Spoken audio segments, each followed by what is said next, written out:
Well, I'm Eleanor and I'm studying a Masters of Sociology here at UC. It's my 5th year at UC, so clearly I'm quite a UC junkie.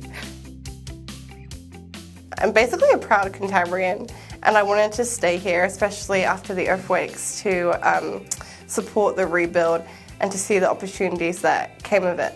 So I think for me, especially knowing that this was a very good university as well, and having also friends who'd been through this university, I'd heard really good things, so it wasn't really that hard for me.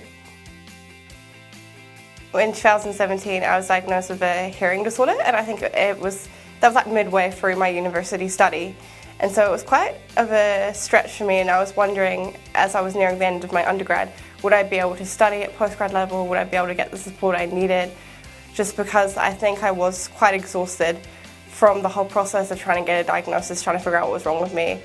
But I was quite fortunate in the fact that UC does provide quite good support services here for people with disabilities, and so I never really felt disadvantaged because of it, I guess.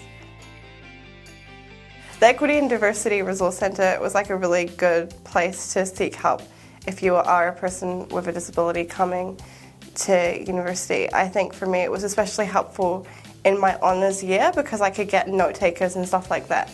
And especially when you have a hearing disorder and you're studying something like sociology where you have quite complex theories, if you misunderstand or mishear what the theory is called or the name of the person who wrote the theory, it can get very confusing in your head. So even just having that sort of buffer around me was such a good support.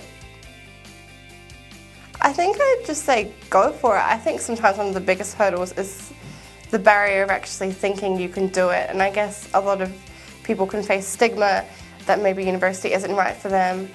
And I think it's looking at, a lot of universities have a lot of supports out there for you that you can engage with. And I think for me, I often tell people that I see disability as my superpower. It gives me empathy and strength, and it's taught me so much about myself and the world around me. And I think going to university to think of your disability as your strength rather than a deficit.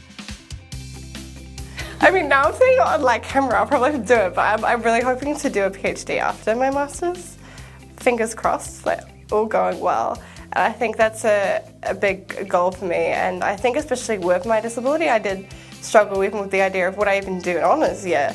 But now knowing that there's such good supports around me and knowing that I can achieve what I can achieve, it sort of is something that I really want to do. And I guess it's my big aspiration in the next few years.